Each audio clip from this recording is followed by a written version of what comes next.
Now you've heard me discuss the leveling of the hips and shoulders. For example, you see my shoulders are level, my hips are level, and my arms and hands hang exactly the same because I did the Wright Balance Express earlier today. I want to show you the graphics that further illustrate and the issues that evolve. Also want to show you two golfers. One LPGA Tour Player, Lori Rinker, and one of my amateur students, and how the change in the hip orientation at address is impacted by the Wright Balance Express. A graphic illustration of what we see in 98% of the population. You'll see that the right shoulder here, it can be either right or left. In right-handers we see predominantly this configuration, right shoulder's down. You'll notice that if you look carefully, the left hand is internally rotated more than the right. And that's illustrating a hip that's rotated left as well. If that left hand turns in, hips are rotated in that same direction. Now after the Wright Balance Express exercise, you'll notice that if you look at a mirror, you'll see this pre and post. You'll notice that shoulders are level, hips are level, and the hands hang exactly the same at the side. So this is the result of the Wright Balance Express. It takes 5 minutes to do. So whether you're a cyclist, golfer, tennis player, runner, this is such an important consideration for injury prevention and balancing the core. And notice the rib cage here.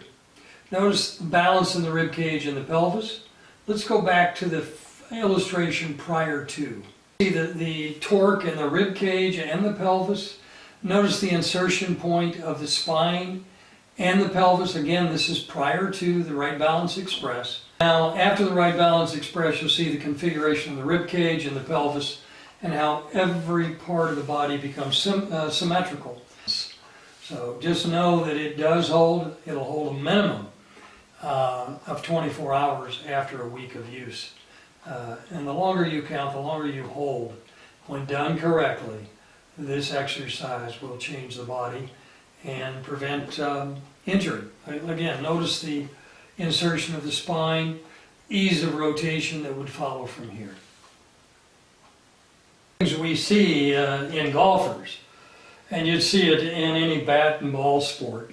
One of the things we see in golfers is that right hip is higher than the left when we have this prior to the Wright Balance Express.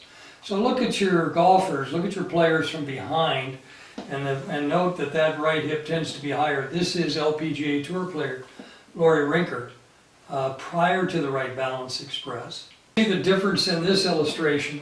This is following the Wright Balance Express. Now we have that left hip higher. So the right hip is actually going to get in the way. Right hip higher, it's going to change balance, it's going to change everything through the swing. You're going to be setting yourself up for a good bit of tension and injury. Once again, let's look at what it looks like prior to the Wright Balance Express. Note the height of the right hip, and then following the Wright Balance Express. One of my amateurs, notice his right hip is higher.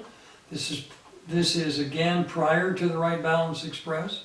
And this is that same player following the Wright Balance Express exercise. Notice the dramatic difference.